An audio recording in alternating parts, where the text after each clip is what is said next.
गुइयां गुइयां खेल आवें, कुइयां में ढकेल आवें, दिया बार के देख आवें, मरी गई की जिंदा। तो पिताजी ने कहा, बेटा जीवन में बहुत से लोग ऐसे होते हैं जिनकी हर बात सुननी नहीं चाहिए। आप मांग में सिंदूर लगाती हैं, माथे बिंदी लगाती हैं, साड़ी पहनती हैं। आजकल एक ऐसा दौर आया है जिसमें तथाकथित जो अपने आप को नारीवादी कहते हैं, वो कहते हैं ये सब बंधन है। देखिए, प्रगतिशीलता का अर्थ ये नहीं है कि हम मांग में सिंदूर भरना छोड़ दें, या हम बिंदी लगाना छोड़ दें, या हम अपने पारंपरिक परिधान छोड़ दें। हाँ, काहे थे कि वे राजा के कान बहुत बड़े हते, लंबे लंबे कान बुकरा के नावा लटकत हते। जयशंकर प्रसाद जी की जब बात करते हैं तो उनको पुरस्कार मिलता है केवल मंगला प्रसाद पारितोषिक। के प्रति क्या कहते हैं, आंसू से भीगे अंचल पर मन का सब कुछ रखना होगा, तुमको अपनी स्मित रेखा से यह संधि पत्र लिखना होगा। क्या बात है, वाह। लाल भय खेतवा और लाल डगरिया, लौटे पखेरु मुँह फेर, सजन घर आजा क्या बात है, रे, वाह। घर आजा। गुइयां गुइयां खेल आवें, कुइयां में ढकेल आवें, दिया बार के देख आवें, मरी गई की जिंदा।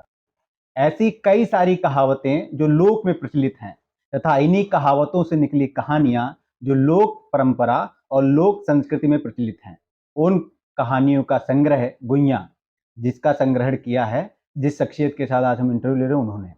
कहानी संग्रह कही अनकही के माध्यम से समाज में घट रही तमाम उन घटनाओं को प्रस्तुत किया जो घटती तो सबके साथ हैं, परंतु जिनको महसूस कम ही लोग कर पाते हैं।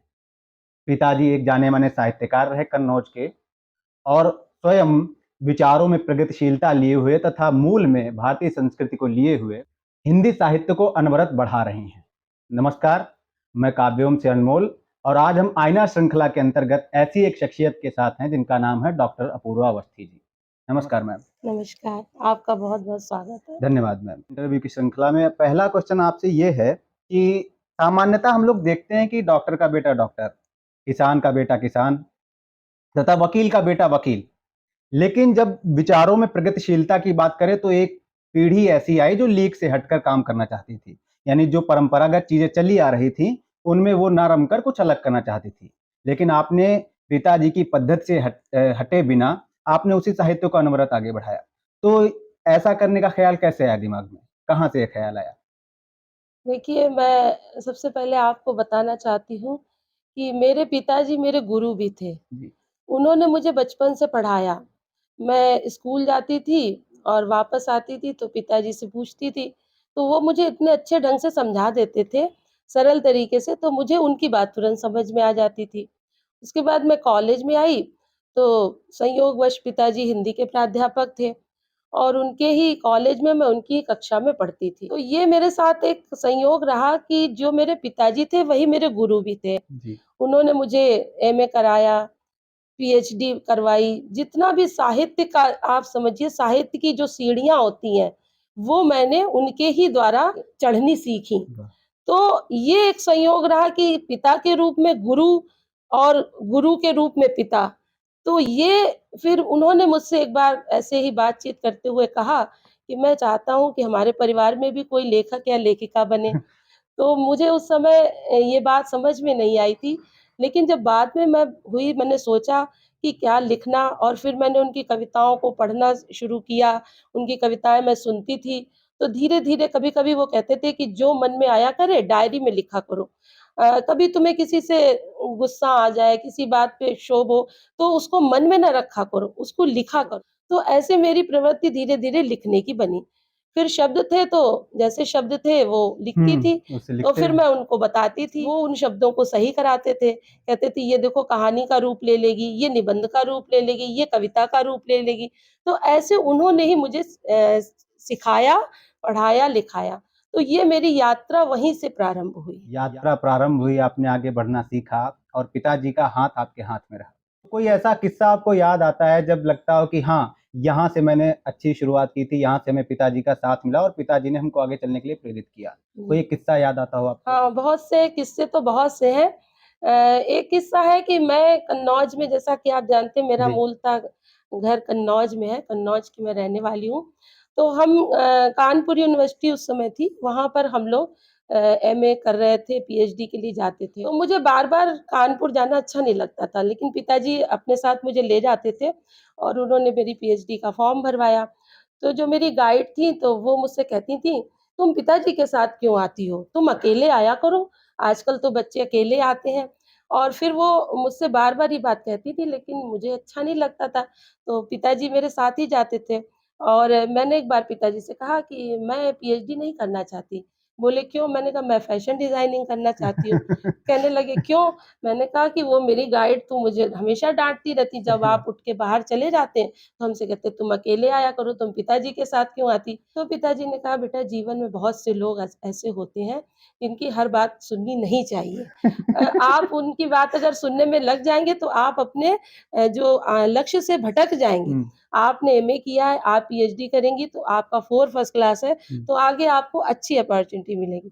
तो फिर मैंने उनकी बात पे ध्यान देना ध्यान छोड़ दिया। दिया और मैं अपने कार्य में लग गई और उसके बाद धीरे-धीरे मेरा कार्य भी पूरा हो गया। कार्य में जब बात कार्य की करते हैं तो आप एक ऐसे क्षेत्र से आती हैं जहाँ पे लड़कियों की शिक्षा उतनी ज़्यादा महत्व नहीं रखती। जी। जहाँ पे उनको उतनी आज़ादी नहीं मिलती चीज़ों को करने की।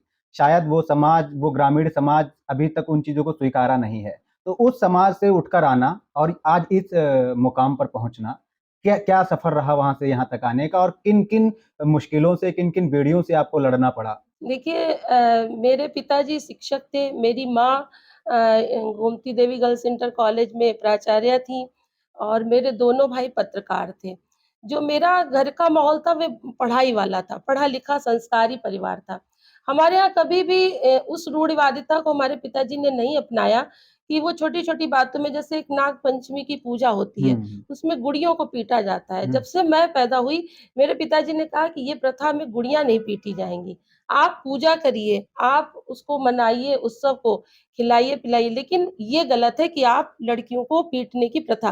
हुँ। तो ऐसे धीरे-धीरे उन्होंने रूढ़ियों को तोड़ा। मैं उसी परिवार में, उसी संस्कार में बड़ी हुई, तो शिक्षा में मुझे कभी कोई आवश्यकता पड़ी, तुरंत मुझे कहा गया आप यहाँ जाइए, यहाँ पढ़िए, बाहर निकलिए, लेकिन एक मर्यादा में। शाम होते ही आप घर आ जाइए। अगर आपको देर लग रही है तो उसकी सूचना माँ को दीजिए। आप सुबह उठ के आंगन में झाड़ू लगाइए, आप कोई अतिथि आता है उसको पानी दीजिए। ये संस्कार भी मेरे माता-पिता ने मुझे दिए। तो उस लिए मेरे जो आगे के रास्ते थे वो सरल होते चले गए। वो कहते थे कि आप शिक्षा लीजिए, आप संस्कारों को मत भूलिए। संस्कार आपके साथ में चलने चाहिए। और कुछ बातें ऐसी भी होती थी कि मेरे घर पिताजी निःशुल्क शिक्षा देते थे, तो बहुत से बच्चे पढ़ने आते थे। तो वो मुझसे सीखते थे, समझते थे और वो भी आगे बढ़ते थे।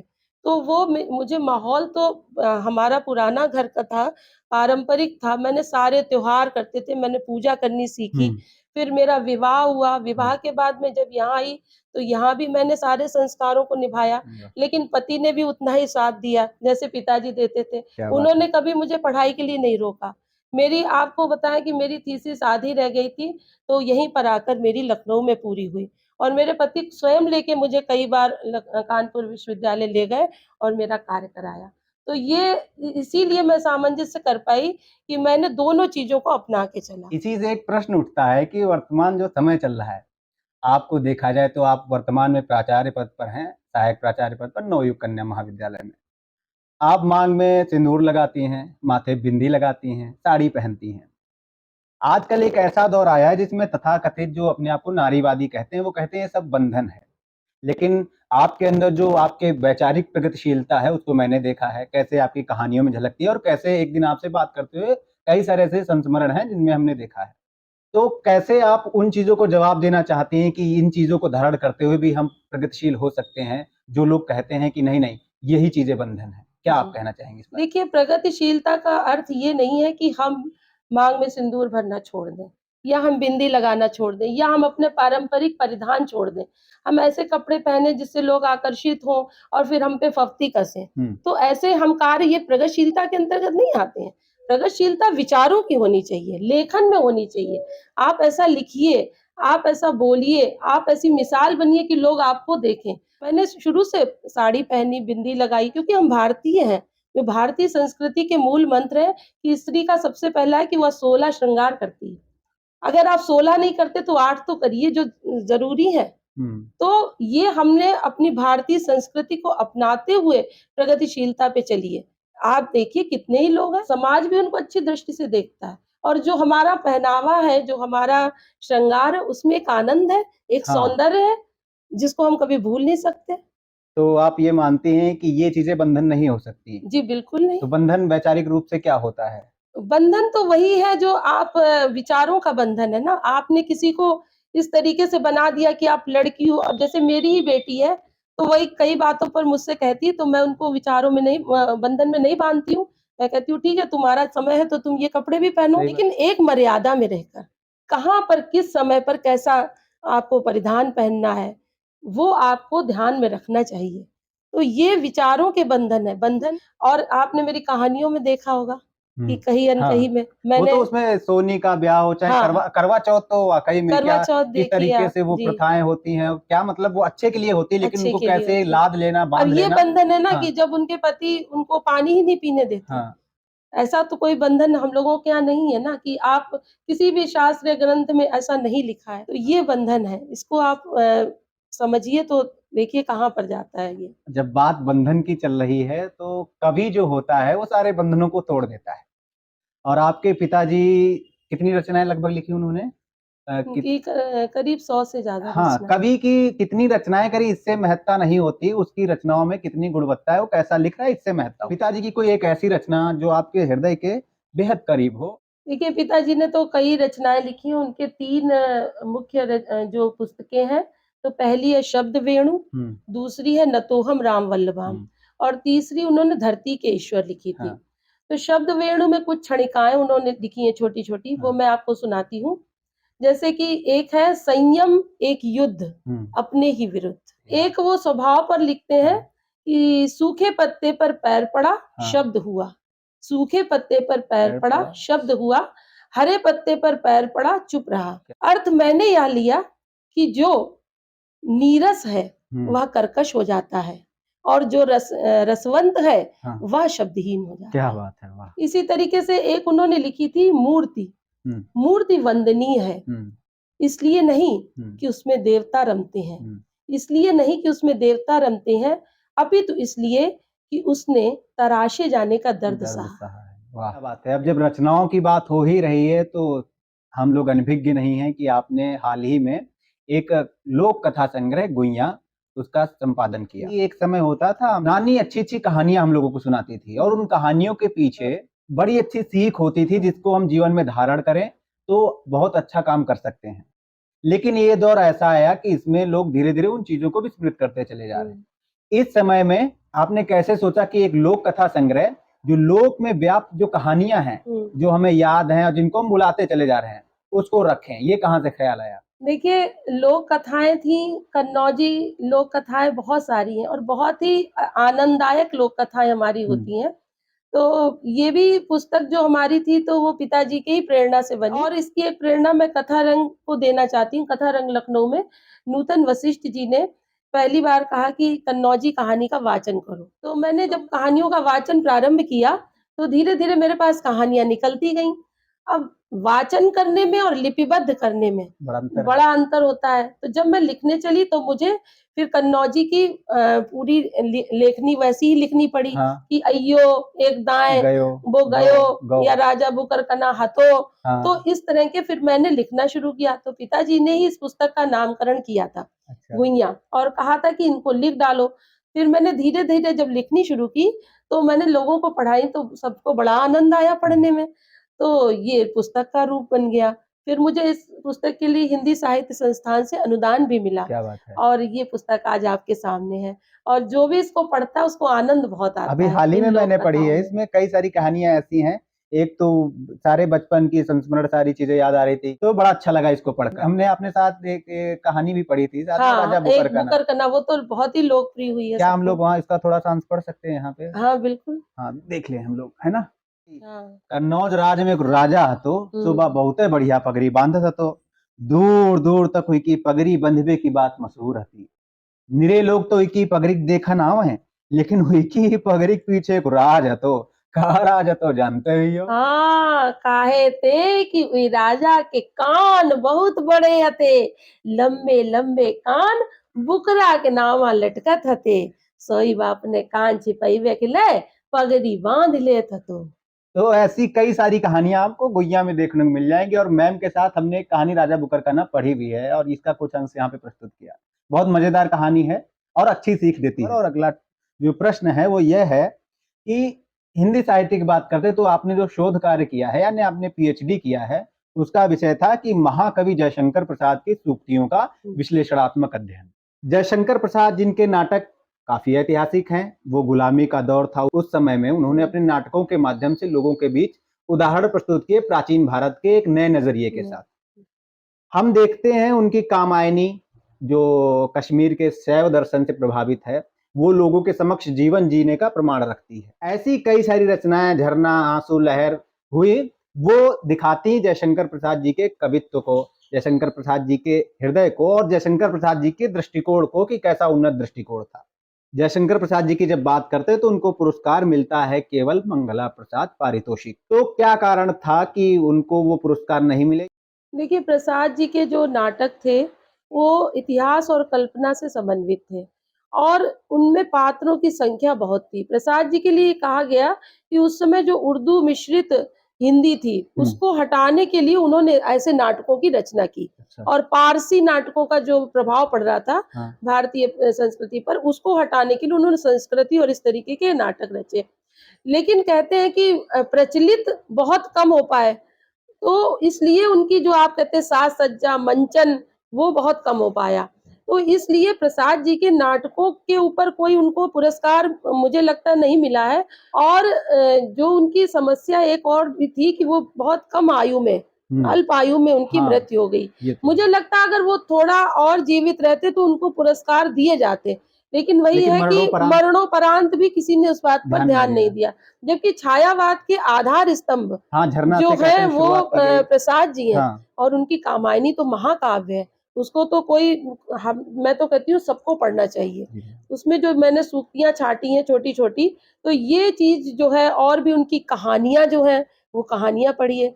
तो केवल नाटक के ऊपर अगर उनको पुरस्कार देने की बात थी, तो ये मेरे ख्याल से गलत है। उनके समग्र साहित्य का अध्ययन करके हाँ। उसके ऊपर निर्णय लेना चाहिए था और कहीं न कहीं यह उनके साथ गलत हुआ है, अन्याय हुआ है। इस क्षेत्र में हम लोग क्या कदम उठा सकते हैं? आने वाली पीढ़ी क्या कर सकती है? देखिए, ज़्यादा से ज़्यादा अगर हम प्रसाद जी के नाटकों को पढ़ें, उनको रूपांतरण करके, हिंदी के शब्दों को ला करके, मंचित करके लोगों के पास पहुँचाएँ, तो शायद इस दिशा में एक अच्छा सकारात्मक कदम होगा। जब प्रसाद जी की बात हो रही तो एक प्रश्न और दिमाग में आता है।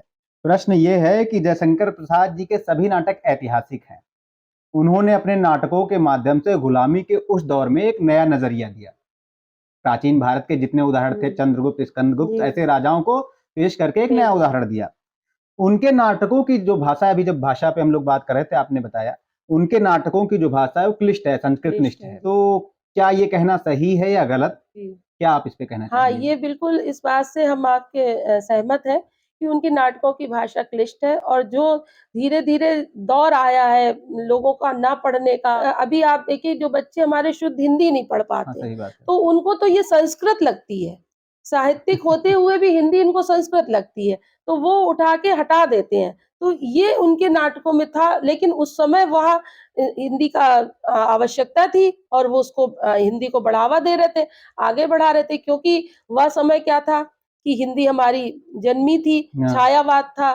तो ये उस समय की थोड़ी-सी समस्याएँ उनके नाटकों में आती हैं, लेकिन इसमें कोई समस्या नहीं है। अगर अभी हम लोग चाहें तो उसका रूपांतरण कर सकते हैं और संवादों की अदायगी कर सकते हैं। क्या बात है। या फिर ऐसे भी समझ सकते हैं हम लोग कि हम लोग अपने आप को सक्षम बनाएँ थोड़ा। हाँ, सक्षम बनाएँ, हाँ, हम उसको भाषा को समझने लेकर, की हाँ। कोशिश करें। क्योंकि हिंदी को लेकर जिस तरीके से जी। हिंदुस्तानी का प्रचलन है वो बहुत अच्छा है, लेकिन जो उन्होंने लिखा है उसको भी समझने की कोशिश करनी कोशिश चाहिए नई करनी पीढ़ी चाहिए, को। तो आप कह रही थी कि जयशंकर प्रसाद जी की कुछ सूक्तियाँ आपने हाँ, सहेज के रखी सहेज हैं। के रखी तो हैं। क्या हमारे दर्शकों को सुनने को मिल जी, सकती जी, हैं? मैं आपको बताती हूँ। मैंने कुछ सूक्तियाँ निकाली थी। जीवन के बारे में कहते हैं, पहेली सा जीवन है व्यस्त, उसे सुलझाने का अभिमान।